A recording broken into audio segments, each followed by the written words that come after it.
kesempatan kali ini saya akan memberikan contoh ataupun praktek bagaimana caranya untuk budidaya begonia. Nanti kita akan memperbanyak dari yang ada pohonnya, yang ada batangnya seperti ini. Ini adalah tanaman begonia yang ada batangnya. Nah, seperti ini. Nah, untuk batang-batang seperti ini cara budidayanya cukup dipotong. Namun nanti untuk media tanamnya nanti kita lanjut dengan praktek kita. Dan untuk cara perbanyakan jenis begonia yang mengeluarkan batang seperti ini, kita akan melakukan pemotongan. Yang pertama yang harus kita lihat, yang harus kita pilih adalah batang yang sudah tua. Karena ini ada perbedaan batang. Nah, ini yang warnanya sudah kehijauan, itu menandakan bahwasanya batang ini sudah bisa untuk kita potong. Kalau yang ini, batang yang masih muda, warnanya agak kemerahan, ini belum siap karena tekstur batangnya masih terlalu lembek, kurang kokoh. Empuk lah gitu Pak? Iya, empuk. Jadi yang harus kita potong untuk perbanyakan itu kita pilih untuk batang yang sudah berwarna agak kecoklatan seperti ini. Nah, cara untuk pemotongan kita hanya tinggal melihat perluasnya saja. Nah, ini ada ruas-ruasannya sendiri. Jadi kalau kita potong di bawah nanti turbusnya tidak akan tumbuh lagi. Kita akan potong di tengah-tengah ruas seperti ini. Nah, ini seperti ini. Nanti yang akan keluar akar bukan dari bawah sini, tapi dari pangkal ruas. Jadi yang ini nantinya fungsinya kosong, akarnya akan keluar dari ruas-ruas ini. Nah, satu lagi kita potong.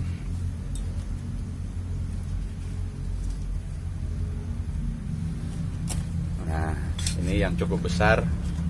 Ini juga cukup bagus, karakternya cukup bagus, ketuaannya juga sudah cukup.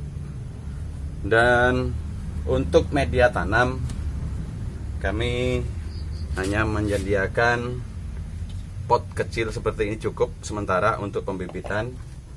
Dan untuk media tanamnya biasanya untuk pertama kali penanaman kita cukup melakukan dengan moss atau akar dari kadaka. Kalau alternatif yang lain itu bisa pakai kokopit. Nah, kokopit itu karena sudah bisa lembab, kadar kelembapannya bisa terjaga. Juga moss ini juga bisa terjaga kadar kelembapannya.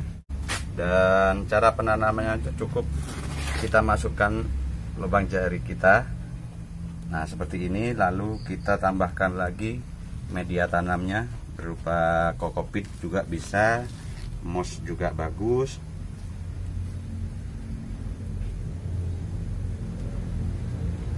Usahakan ini jangan sampai goyang. Jadi media tanamnya harus betul-betul padat. Jadi dari batang ini nanti jangan sampai goyang. Nah, seperti ini. Kemudian cara penjagaan unsur kelembapan, kita harus menaruhnya di tempat yang teduh. Dan kita lihat dari permukaan saja bisa dilihat itu medianya lembab ataupun sudah kering. Jadi kita penyiramannya sambil melihat dari perkembangan dari medianya sendiri. Satu contoh, ini yang sudah saya taruh di sini di tempat lembab. Dan ini yang kemarin saya potong, yang red wallet. Alhamdulillah pertumbuhannya masih segar. Ini sudah 4 hari saya potong. Nah, medianya sama. Terus ini yang kita tanam perwas. Nah, ini menandakan sudah ada tunas-tunas baru. Dan pertumbuhan ada tunas baru. 4 hari ini sudah mulai mengeluarkan tunas. Dan yang ini juga silver yang saya tanam 1 ruas. Nah, seperti ini. Nanti kalau sudah dia tumbuh akan muncul daun baru. Ini baru 5 hari dan ini sudah 2 minggu. Cara perbanyakannya juga sama, kita akan memotong. Karena ini kalau tidak dipotong, untuk kerimbunannya itu agak sulit. Jadi hanya sisakan dari beberapa ruas dari potongan nantinya, agar supaya tunas barunya akan tumbuh lagi seperti ini. Nah, seperti ini teman-teman. Karena begonia itu lebih suka menempel ke media tanah, ke media tanam. Jadi otomatis akarnya sudah ada. Yang rebah itu nanti di bawahnya akan keluar akar seperti ini, bisa kita potong. Cara penanamannya juga sama. Kita hanya menyediakan media tanam, bisa arang sekam pakai arang mentah, sekam mentah, juga bisa pakai kokopit, dan kebetulan saya memakainya moss ataupun akar kadaka.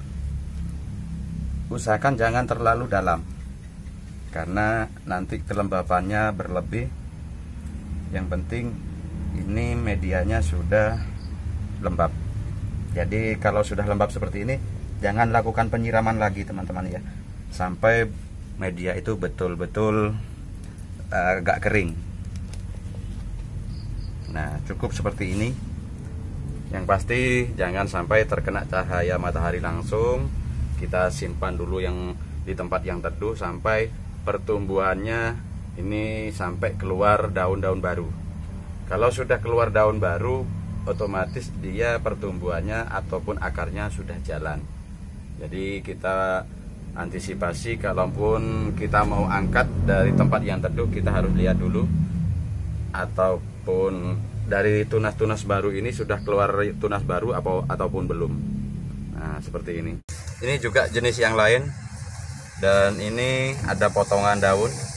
Jadi kalau ada potongan daun seperti ini, jangan dibuang. Kita bisa manfaatkan, atau enggak kita cari media yang kosong lagi. Kita tancap batangnya seperti ini saja sudah cukup. Tangkai daunnya gitu Pak? Iya, tangkai daun ataupun daunnya juga bisa. Kalau tangkai daun kita tancap seperti ini. Nah, nanti saya tunjukkan ini. Nah, ini sudah keluar dari daun tadi. Ini dengan model lain, dengan warna-warna baru lain. Tangkai daun tadi ya? Ini hasil dari daun. Pertama kali kita keluar daun kecil seperti ini. Kalau ini juga? Yang ini kita tancap daun. Ini tangkai daun. Jadi begonia itu dari batang juga bisa, dari tangkai daun juga bisa, bahkan dari daunnya pun juga bisa. Jadi memang cukup mudah, cuman kadang-kadang kendalanya busuk. Karena apa? Karena orang-orang yang tersebut kadang-kadang terlalu memberikan penyiraman yang berlebih. Efeknya busuk karena terlalu lembab. Nah, memang ini sengaja saya taruh di tempat yang teduh seperti ini, yang tidak terkena paparan cahaya matahari langsung. Sama ini masih baru semua, baru tanam. Dan ini juga baru 2 hari saya tancap. Memang agak layu sedikit, tapi dia tidak busuk. Adaptasi itu Mas? Iya, baru adaptasi. Makanya kita harus menempatkan di tempat yang teduh. Oke teman-teman, sekali lagi saya ucapkan selamat mencoba bercocok tanam tanaman hias, terutamanya begonia. Dan sekali lagi selamat mencoba, semoga sukses selalu. Oke Pak, saya ucapkan terima kasih. Wassalamualaikum warahmatullahi wabarakatuh. Waalaikumsalam warahmatullahi wabarakatuh.